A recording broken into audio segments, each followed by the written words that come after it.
નમસ્તે વિદ્યાર્થી મિત્રો, અમારી ચેનલમાં તમારું હાર્દિક સ્વાગત છે। આજે આપણે આ વિડીયોની અંદર ચેપ્ટર નંબર 2 નો એટલે કે બહુપદીનો સ્વાધ્યાય 2.2 ના દાખલા જોઈશું, જેની અંદર ક્વેશ્ચન નંબર 1 જોઈએ તો એની અંદર શું કીધેલું છે, નીચે દર્શાવેલ દ્વિઘાત બહુપદીના શૂન્ય શોધો અને તેમના શૂન્યો અને સહગુણક વચ્ચેનો સંબંધ ચકાસો। હવે જોઈએ પેલું તો દ્વિઘાત બહુપદી એટલે શું?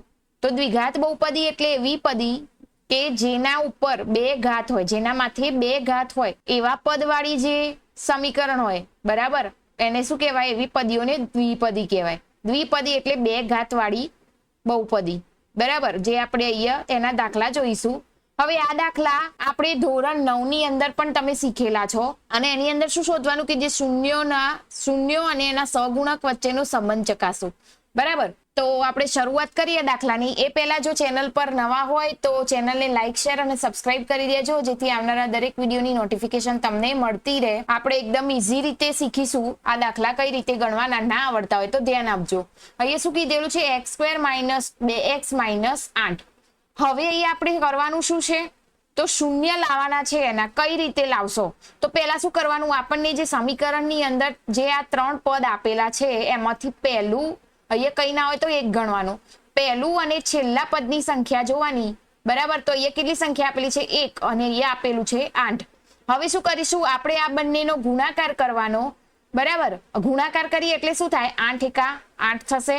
હવે અહીંયા જોવાની બીજા નંબરની સંખ્યા શું આપેલી છે? તો 2। તો આપણે જે આ બે સંખ્યાનો ગુણાકાર કર્યો 8 × 8, બરાબર। હવે આ એવી સંખ્યા એટલે કે ગુણાકાર કર્યો એના માટે અહીંયા વચ્ચે એવી સંખ્યા લાવવાની કે જે સંખ્યા એટલે કે એ બે સંખ્યા એટલે કે આપણે પહેલા અને છેલ્લાનો ગુણાકાર કર્યો એ સંખ્યાનો ગુણાકાર એટલે કે બે સંખ્યાનો ગુણાકાર એવી સંખ્યા લેવાની બે કે જેનો જવાબ સરવાળો કે બાદબાકી કરો તો આટલો આવે। વચ્ચેની જે સંખ્યા આપેલી છે કેટલી? -2 એટલે કે 2 આવતો હોય। તો એ જોઈએ 8 × 8, 8 એવા કયા ઘડિયામાં આવે કે એ બે સંખ્યાનો સરવાળો કે બાદબાકી કરો તો 2 જવાબ આવે। તો જોઈએ તો પહેલું તો 2 દુ 4, બરાબર, તો એ તો થાય નહીં। બીજું પછી 4 દુ 8, તો શું થાય? 4 દુ 8 એટલે કે 8 × 8 તો થઈ ગયા અને 4 માંથી 2 જાય તો કેટલા રહે? 2 રહે। તો એનો મતલબ આપણે આનો ઉપયોગ કરી શકીએ। તો એ શું લખાય? x², અહીંયા માઇનસ હોય તો -4x, પણ અહીંયા જુઓ અહીંયા પાછળ માઇનસ છે, જો તમે અહીંયા માઇનસ કરશો તો શું થઈ જાય? માઇનસ માઇનસ પ્લસ થઈ જાય। તો અહીંયા આપણે શું લેવાનું? પ્લસ લેવાનું। તો એટલા માટે પ્લસ માઇનસ માઇનસ થાય તો અહીંયા 2x અને આ -8। હવે શું કરીશું? આ બંનેમાંથી કોમન, આ બંનેમાંથી કોમન, તો આ બંનેમાંથી શું કોમન નીકળે? x। તો એ શું રહેશે? x - 4 પ્લસ નો પ્લસ। હવે આ બંનેમાંથી કોમન કાઢવાના અને કૌંસનો જવાબ જે આ કૌંસમાં હતો એટલો આવે। અને જો ના ખબર પડતી હોય ને તો એટલું યાદ રાખવાનું કે આ કૌંસ અહીંયા મૂકી દઈએ તો આમાંથી કેટલી સંખ્યા બહાર રહે, બરાબર। તો અહીંયા જુઓ x એકલો જ છે, બરાબર, તો x માંથી કોઈ સંખ્યા નહીં કોમન નીકળે આ બાજુ તો પાછળ, કારણ કે x છે જ નહીં। તો એનો મતલબ શું થાય કે કોઈ સંખ્યા કોમન નીકળે તો 2 ને કોમન કાઢીએ તો 2 ના ઘડિયામાં 4 આવશે ને, તો બરાબર, તો એનો મતલબ કે 2 કોમન કાઢી શકાય। તો એ શું લખીશું? 2 કૌંસમાં x - 4। હવે કરીએ, જોઈએ આગળ, તો આ રીતે લખી શકાય x - 4 અને x + 2। હવે આના ઉપરથી આપણે શૂન્યો કઈ રીતે લખીશું? તો જોઈએ x - 4 = 0 અને એ શું લખાય? અને x + 2 = 0। તો હવે આ બંનેમાંથી જોઈએ તો x બરાબર 4 આ બાજુ જતા રહે તો પ્લસ થઈ જાય, તો x બરાબર 4 અને બીજું અહીંયા શું થાય? x બરાબર 2 આ બાજુ જાય તો કેવા રહે? -2, તો x બરાબર -2 થશે, બરાબર। હવે આ ઉપરથી શૂન્ય તો આપણને મળી ગયા। હવે એ બંનેનો સહગુણકનો સંબંધ ચકાસવો હોય તો આ રીતે ચકાસી શકાય, જે તમે આગળ સૂત્ર ભણ્યા હતા, ઇન્ટ્રોડક્શનમાં તમે ભણ્યા હશો। તો એ શું થાય? શૂન્યનો ગુણાકાર અને શૂન્યનો સરવાળો। તો લખીએ અહીંયા શૂન્યનો સરવાળો, બરાબર, એટલે કે આ બે જે શૂન્ય આવે એ બંનેનો સરવાળો કરીએ તો એ શું થાય? 4 પ્લસ કૌંસમાં -2, તો શું થાય? પ્લસ માઇનસ માઇનસ થઈ જાય, તો 4 માંથી 2 જાય કેટલા રહે? 2 રહે। હવે સૂત્રની રીતે જોઈએ તો આલ્ફા પ્લસ બીટા બરાબર થાય -b/a। તો એટલા માટે અહીંયા જે શૂન્યનો સરવાળો આવે એ કેટલો હતો? -2, અને આ તો ચિહ્ન આવશે જ -2, અહીંયા કઈ ના હોય તો 1 મૂકવાનો, બરાબર। અને શૂન્યનો ગુણાકાર તમે આગળના બધા જ દાખલામાં જે શૂન્યના જવાબ આવે એટલે એના ઉપરથી આ ગણતરી કરી શકો. હવે શૂન્યનો ગુણાકાર એટલે 4 અને -2 થાય. તો ગુણાકાર કરીએ તો કેટલો થાય? 4 દુ 8 કેવા? -8 બરાબર. અને શૂન્યનો ગુણાકાર એટલે આલ્ફા ઇન્ટુ બીટા બરાબર સૂત્ર યાદ રાખવાનું C/A બરાબર. આના ઉપરથી આપણે આગળ અચર જે આના ઉપરથી સમીકરણ પણ તમે બનાવી શકો. તો એ કેટલો આવ્યો? -8 અને a બરાબર કઈ ના હોય તો 1. અહીંયા જોઈ લેવાનું. જુઓ a બરાબર અહીંયા 1 હતો, આના નીચે પણ a બરાબર 1 આવી ગયો બરાબર. આમાં મેન શું છે? શૂન્ય શોધવાનો, અવયવ પાડવાનો. ત્યાર પછી આગળ નેક્સ્ટ જોઈએ દાખલા નંબર 2. આ ઘણી વખતે પૂછાયેલો મોસ્ટ આઈએમપી દાખલો છે. આમાંથી તો એક્ઝામની અંદર ફરજિયાત એક દાખલો તો હશે જ બરાબર. અહીંયા આપેલું છે 4s² - 4 + 1. અહીંયા દ્વિઘાત બહુપદી આપેલી છે. અહીંયા શું કરીશું? પહેલા અને છેલ્લા પદનો ગુણાકાર અને વચ્ચેની સંખ્યાનું પ્લસ માઇનસ કરી અને જવાબ એટલો આવવો જોઈએ. તો એવી કઈ સંખ્યા લઈશું? 4 × 4. અને એવી કઈ સંખ્યા લઈશું કે જેનું પ્લસ માઇનસ 2 થાય? તો જુઓ 4 × 4 એટલે 4 કયા ઘડિયામાં આવે કે એ સંખ્યાનો સરવાળો કે બાદબાકી કરો તો 4 મળે. તો 2 દુ 4 થાય અને 2 + 2 એટલે કેટલા થાય? 4 થઈ જાય. તો એના માટે આપણે અહીંયા શું લખીશું? 4s² - 2s પાછળ પ્લસ છે એટલા માટે અહીંયા શું લખીશું? -2s + 1. આ બંનેમાંથી શું કોમન નીકળે? 2s કોમન નીકળશે તો અહીંયા શું રહે? 2s - 1. અને આમાંથી શું કોણ નીકળે? 1 જ નીકળે. અહીંયા માઇનસ હોય તો માઇનસ જ લેવાનું. અને આગળના કૌંસમાં જો પ્લસ હોય તો પાછળનામાં પ્લસ, માઇનસ હોય તો માઇનસ બરાબર. તો અહીંયા થશે 2s - 1 2s - 1. હવે આને આપણે શૂન્ય શોધીએ તો શું લખાય? આ રીતે લખાય 2s - 1 બરાબર 0 અને 2s - 1 બરાબર 0. તો એ શું થાય? 2s બરાબર 1 પહેલા તો અહીંયા જતો રહે બરાબર. માઇનસ હોય તો પ્લસ થઈ જાય. હવે 2 કે શું હતો? s જોડે ગુણાકારમાં છે. આ બાજુ જાય શું થઈ જાય? નીચે છેદમાં ભાગાકારમાં જતો રહે. તો આ રીતે મળશે એરું. અને આ બાજુ પણ એ જ રીતે 2s 1 આ બાજુ જાય તો પ્લસ s બરાબર 1/2. તો આ આપણને શું મળી ગયા? શૂન્ય. અને આના પરથી આપણે એનો સંબંધ ગણી શકાય. કઈ રીતે? સરવાળો અને ગુણાકાર મૂકીએ એટલે તમને મળી જાય. તો સહગુણકનો સરવાળો અને ગુણાકાર કરવો હોય તો આ રીતે લખી શકાય. શૂન્યનો સરવાળો બરાબર 1/2 પ્લસ 1/2 એટલે કેટલો થાય? અડધો ને અડધો આખો થઈ જાય સીધો બરાબર. હવે બીજું આલ્ફા ઇન્ટુ બીટા ને એ રીતે લઈએ તો એ શું મળશે? -4 બરાબર. તો એ થઈ જાય -4/4. ત્યાર પછી શૂન્યનો ગુણાકાર બરાબર 1/2 ગુણ્યા 1/2 કરીએ તો 1 × 1 અને 2 દુ 4 આ રીતે લખી શકાય. ત્યાર પછી નેક્સ્ટ જોઈએ.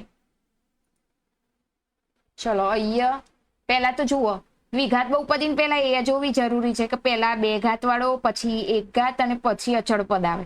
તો અહીંયા જોઈએ સમીકરણમાં તો થોડું આડું અવડું દેખાય છે. તો એટલા માટે પહેલા તો આપણે શું કરીશું? સમીકરણને ગોઠવી દઈએ. તો 6x². અહીંયા તો જુઓ બંને આગળ માઇનસ છે એટલા માટે 7x - 3 આ રીતે લખી શકાય. હવે જોઈએ તો પહેલા ને છેલ્લા પદનો ગુણાકાર તો 6 તરી કેટલા થાય?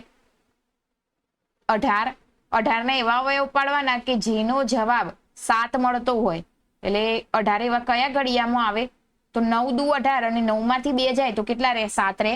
તો એટલા માટે અહીંયા આ રીતે લખી શકાય 6x² - 9x. અહીંયા આપણે શું કરવાનું છે? માઇનસ કરવાના છે. આગળ ઓલરેડી માઇનસ છે એટલા માટે અહીંયા લખીશું પ્લસ. હવે આ બંનેમાંથી કોમન કાઢીએ કેટલા રહે? 6 અને 9 બંને ઘડિયામાં આવતા હોય એવી સંખ્યામાં કયો કોમન નીકળે? તો 3 ના ઘડિયામાં આવે 3x કોમન નીકળે. તો અંદર શું રહે? 3 દુ 6 એટલે 2x - 3 તરી 9 એટલે કેટલા રહે? 3.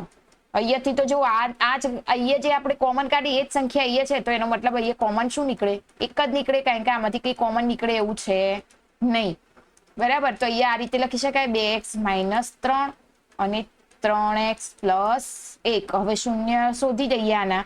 2x - 3 બરાબર 0 અને 3x + 1 બરાબર 0. તો અહીંયા શું લખાય? આ રીતે લખાય 3 આ બાજુ જાય પ્લસ x બરાબર 3/2. આ આપણો શું મળ્યા? શૂન્ય મળશે. આના ઉપરથી એ જ રીતે આ બાજુ બરાબર -1 થઈ જાય. આ બાજુ જાય તો પ્લસ હોય તો બરાબર. તો x બરાબર -1/3. તો આ આપણે શૂન્ય શોધી દીધા. આના જ ઉપરથી આપણે એના સહગુણક પણ શોધી શકીએ. તો શૂન્યનો સરવાળો બરાબર 3/2 પ્લસ કૌંસમાં -1/3. તો એનું સાદું રૂપ આપીએ તો કેટલા થાય? 3 આનો શું લેવું પડે? લસા લઈને ગણતરી કરવી પડે, કારણ કે અહીંયા શું છે? Plus minus. 3 દુ 6 એનો લસા થઈ જાય. અહીંયા 6 એ ગુણીએ તો કેટલા રહે? 6 મૂકીએ તો 3 રહેશે, એટલે 3 તરી 9 માઇનસ અહીંયા કેટલા રહે? 3 અહીંયા તમે 6 વડે ગુણો તો 3 દુ 6 એટલે 2 વધશે. તો 9 માંથી 2 જાય એટલે કેટલા રહે? 7/6. તો આના ઉપરથી એ માઇનસ બી લખી શકાય. તો માઇનસ આવતું હોય તો અહીંયા શું લેવું પડે? માઇનસ લેવું પડે. તો અહીંયા માઇનસ કૌંસમાં -7/6. અને શૂન્યનો ગુણાકાર ગણવો હોય તો શું કરાય? 3/2 ગુણ્યા -1/3. ઉપર નીચેનો છેદનો અંશનો જોડે ગુણાકાર કરીએ. 3 એકા 3 ને 3 દુ 6. ઉપર નીચે છેદ ઉડાડ્યો તો અથવા તો જો 3 સીધા ઉડી જાય તો એ શું રહે? 1/2 રહે. ના ફાવતો હોય તો તમે ગણતરી ગુણાકાર કરીને પણ ગણી શકો. બરાબર. અને પદની રીતે જોવા જઈએ તો અહીંયા c/a કરવાનું. તો c માટેનું પદ કયું હતું? તો -3/6. આ એનો જવાબ. ત્યાર પછીનો નેક્સ્ટ જોઈએ. અહીંયા આપણને આપેલું છે 4u + 8u. આ તો એકદમ ઈઝી છે. જોઈને એવું લાગે કે આ નહીં આવડે, પણ છે એકદમ ઈઝી. આને શું કરીશું? અહીંયા જુઓ, આપણને પદ આખું પૂરું આપેલું છે નહીં. તો પહેલા તો શું કરવું પડે? આમાંથી જોઈએ તો આ રીતે લખી શકાય, 4u² + 8u = 0. બરાબર. હવે આ બંનેમાંથી કોમન નીકળે એવી સંખ્યા કઈ છે? જોઈએ શું નીકળે. અહીંયા કોમન 4 નીકળે એવા છે. 4u. તો અહીંયા શું વધશે? u પ્લસ અહીંયા જો એક u તો નીકળી ગયો. 4 દુ 8. બરાબર. તો બરાબર 2. તો અહીંયા આના બરાબર લીધું હોય તો 4u = 0. અને બીજું સમીકરણ શું મળશે? આપણું બીજું પદ u + 2 = 0. તો u = 0 ભાગ્યા 4 છેદમાં જતા રહે. તો u બરાબર શું થઈ જાય? 0 થઈ જાય. એ જ રીતે u બરાબર 2 આ બાજુ જાય પ્લસ હોય તો શું થઈ જાય? માઇનસ. તો બીજું શૂન્ય આપણને આ મળી જાય. બરાબર. અને એના ઉપરથી આગળ તમે શૂન્યનો સરવાળો અને ગુણાકાર ગણી શકો. આપણે લખી દઈએ અહીંયા. તો એ શું થાય? શૂન્યનો સરવાળો બરાબર 0 પ્લસ કૌંસમાં -2. તો અહીંયા પ્લસ માઇનસ એટલે -2 થઈ જાય. અને સૂત્રની રીતે ગણીએ તો આ શું થાય? -8/4. આ રીતે લખી શકાય. અને શૂન્યનો ગુણાકાર બરાબર 0 અને -2 નો ગુણાકાર કરીએ તો આપણને જવાબ શું મળે? 0. અને સૂત્રની રીતે લખીએ તો શું થાય? 0/4. કારણ કે એ આપણને જે મળ્યો હોય એ લેવાનો. બરાબર.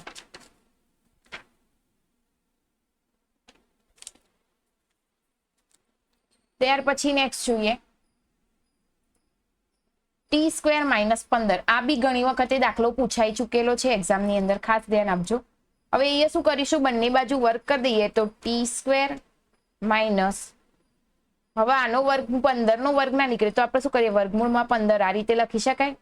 બરાબર. તો બંને બાજુ વર્ગ કર્યો તો હવે માઇનસ હોય અને બંને બાજુ વર્ગ આપતો હોય તો એકવાર પ્લસ ને એકવાર માઇનસ ની રીતે લખી શકાય. t પ્લસ વર્ગમૂળમાં 15 અને t માઇનસ વર્ગમૂળમાં 15. બરાબર. એકવાર પ્લસ અને એકવાર માઇનસ. તો આ ઉપરથી આપણે આ રીતે લખી શકીએ t પ્લસ વર્ગમૂળમાં 15 બરાબર 0 અને t માઇનસ વર્ગમૂળમાં 15 બરાબર 0. તો t બરાબર વર્ગમૂળમાં 15 આ બાજુ જતા રહે, કેવા થઈ જાય? પ્લસ હોય તો માઇનસ અને માઇનસ હોય તો પ્લસ. તો આ એક આ મળ્યો -15 અને t બરાબર 15 વર્ગમૂળમાં 15 કેવા હતા? માઇનસ હતા. તો આ બાજુ જાય તો શું થઈ જાય? પ્લસ થઈ જાય. હવે આ બંને ઉપરથી શૂન્યનો સરવાળો અને ગુણાકાર લખી શકીએ તો એ લખાય શૂન્યનો સરવાળો બરાબર વર્ગમૂળમાં 15 પ્લસ વર્ગમૂળમાં 15. હવે પ્લસ વર્ગમૂળમાં 15 અને પ્લસ માઇનસ શું થઈ જાય? માઇનસ. 0 થઈ જાય એટલે અહીંયા શું મળ્યું? 0.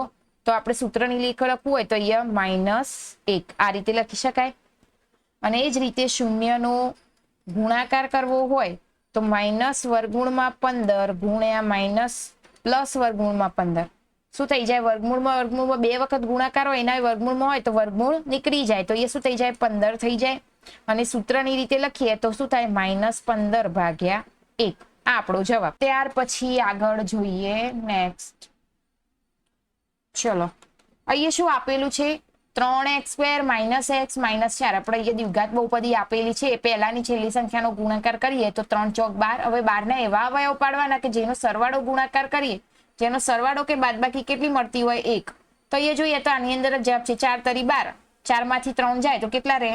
1. તો અહીંયા લખી શકાય આ રીતે 3x² + 3x - 4x - 4. આ બંનેમાંથી શું કોમન નીકળે? 3x. તો અહીંયા શું રહ્યું? x + 1. અહીંયા શું કોમન નીકળે? 4. તો અહીંયા શું થાય? x - 1. બરાબર, એક વાર પ્લસ ને એક વાર માઇનસ થઈ ગયું. હવે તો એક વાર 1 પર 3x + 1 અને બીજું થાય 3x - 4. બરાબર, આના ઉપરથી શૂન્ય લઈ લઈએ તો શું થાય? x + 1 = 0 અને શું થશે? 3x - 4 = 0. તો x બરાબર +1 આ બાજુ જાય શું થઈ જાય? -1. આપણે એક શૂન્ય મળી ગયું. અહીંયા શું થાય? 3x = 4 આ બાજુ જાય તો પ્લસ x બરાબર 3 ગુણાકારમાં હતા, આ બાજુ છેદમાં જતા રહે, ભાગાકારમાં જાય એટલે 4/3 થાય. હવે આના ઉપરથી શૂન્યનો સરવાળો બાદબાકી કરી દઈએ, ગુણાકાર કરીએ તો શૂન્યનો સરવાળો બરાબર -1 + 4/3. ચલો તો -1 એટલે અહીંયા શું વધશે? નીચે છેદમાં 1/3 અને આપણે પેલી રીતે લખીએ તો -1/3 આ રીતે લખી શકાય. અહીંયા શું કર્યું? આપણે લસાની રીતથી ગણતરી કરેલી છે. બરાબર, યાદ રાખજો. ત્યાર પછી અહીંયા શૂન્યનો ગુણાકાર તો અહીંયા શું થાય? -1 ગુણ્યા 4/3. તો એ શું થાય? 4 × 4 અને 3 × 3 તો -4/3 જ થશે. આ આપણો જવાબ. હવે આગળ જોઈશું આપણે નેક્સ્ટ. આ દાખલા ખાસ યાદ રાખજો, એક્ઝામની અંદર 2 ગુણની અંદર ફરજિયાત હશે ને હશે. તો અવયવ પાડતા આવડવા જોઈએ. ત્યાર પછી નેક્સ્ટ જોઈએ ક્વેશ્ચન નંબર 2. હવે આની અંદર શું કરવાનું હતું? આગળ નામ શું હતું? આપણને દ્વિઘાત બહુપદી આપી હતી, શૂન્ય શોધતા હતા. હવે અહીંયા શું કર્યું છે? શૂન્યનો સરવાળો ગુણાકાર આપેલો છે અને ઉપરથી આપણે દ્વિઘાત બહુપદી બનાવવાની છે. આ તો એકદમ ઈઝી છે, નાનો શોર્ટમાં જ પતી જશે. નીચે દર્શાવેલી સંખ્યાઓ અને કે અનુક્રમે દ્વિઘાત બહુપદીના શૂન્યની સરવાળો અને શૂન્યનો ગુણાકાર છે, તે પરથી દ્વિઘાત બહુપદી મેળવો. આના ઉપરથી આપણે દ્વિઘાત બહુપદી મેળવવાની છે. પહેલું તો દ્વિઘાત બહુપદીનું જે સૂત્ર હોય એ કયું થાય? મતલબ કે દ્વિઘાત બહુપદીનું જે આપણે સાદું સ્વરૂપ આપીએ આ તો આવડવું જોઈએ. ax² + bx + c. આ રીતે આપણે જવાબ લાવવાનો છે. બરાબર, અહીંયા શૂન્યનો સરવાળો અને ગુણાકાર ઓલરેડી આપેલો છે. તો શૂન્યના સરવાળા માટે આપણે આ રીતે લખતા હતા આલ્ફા બીટા બરાબર અહીંયા 1/4 આપેલું છે. તો એના બરાબર શું થાય? -b/a થતું હતું સૂત્ર. અને આલ્ફા × બીટા એટલે ગુણાકાર બરાબર -1 જે શું થતું હતું? c/a. હવે આના ઉપરથી આપણે સૂત્રમાં લખીએ તો એ લખાય -1x અને c બરાબર કેટલા? તો અહીંયા શું થાય? c બરાબર હવે જોવાનું અહીંયા a કેટલો આપેલો છે? 4 અને અહીંયા કેટલા આપેલા છે? -1. તો એ બંનેનો ગુણાકાર કરીએ તો એ શું થઈ જાય? -4. તો આ આપણો જવાબ થશે. આ શું મળ્યું આપણને? દ્વિઘાત બહુપદી. ત્યાર પછી નેક્સ્ટ જોઈએ. અહીંયા બીજું આપેલું છે વર્ગમૂળમાં 2 અને 1/3. તો એના માટે આ રીતે લખી શકાય આલ્ફા + બીટા બરાબર વર્ગમૂળમાં 2 બરાબર -b/a. એ જ રીતે આલ્ફા × બીટા ગુણાકાર કેટલો આપેલો છે? 1/3 બરાબર c/a. આ રીતે સૂત્ર થાય. તો એના ઉપરથી a બરાબર કેટલા? 3. b બરાબર શું થશે? -3 વર્ગમૂળમાં 2 અને c બરાબર કેટલા? 1. હવે આના ઉપરથી આપણે લખી શકીએ તો શું થાય? 3x² - 3 વર્ગમૂળમાં 2x + 1. આ આપણું શું મળ્યું? દ્વિઘાત બહુપદી મળી. બરાબર. ત્યાર પછી નેક્સ્ટ જોઈએ ત્રીજું. 0 અને -0 અને વર્ગમૂળમાં 5. ચલો તો પેલું આલ્ફા પ્લસ બીટા એટલે સરવાળો આપણને કેટલો આપેલો છે 0 બરાબર શું લખાય આ રીતે લખાય b/a. પછી બીજું આલ્ફા ઇન્ટુ બીટા ગુણાકાર કેટલો આપેલો છે વર્ગમૂળમાં 5 બરાબર આ રીતે લખી શકાય c/a. તો આના ઉપરથી a બરાબર કેટલા 1 અહીંયા કઈ ના હોય તો 1 ગણવાનો નીચે બરાબર. પછી b બરાબર જોઈએ તો અહીંયા શું છે 0 તો અહીંયા 0 લખાય અને c બરાબર શું આપેલું છે વર્ગમૂળમાં 5 તો આના ઉપરથી દ્વિઘાત બહુપદી મળી જાય તો શું થાય x² એટલે 1x². અહીંયા જો b બરાબર 0 હોય તો તમે 0x પણ લખી શકો ના લખો તો પણ ચાલે તો આપણે નહીં લખતા અહીંયા લખીશું વર્ગમૂળમાં 5 બરાબર. તો આ આપણો જવાબ. ત્યાર પછી નેક્સ્ટ જોઈએ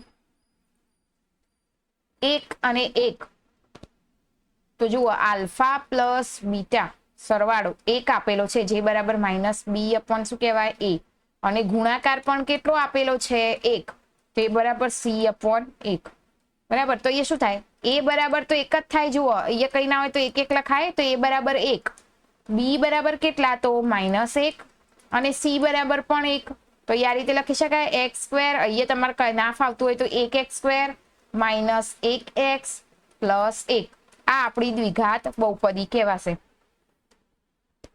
ત્યાર પછી નેક્સ્ટ જોઈએ -4 અને -1/4 અને +1/4.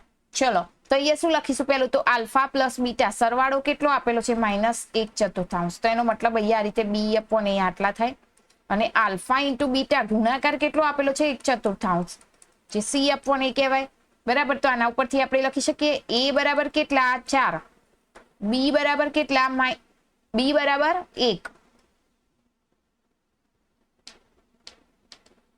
b બરાબર 1 કઈ રીતે થાય અહીંયા -1 આપેલા છે b ના 1 એટલે આ રીતે -1 એટલે માઇનસ પ્લસ થઈ જાય એ રીતે અને c બરાબર કેટલા તો 1 તો આના ઉપરથી લખી શકાય દ્વિઘાત બહુપદી 4x² + 1x + 1 આ આપણી દ્વિઘાત બહુપદી થશે.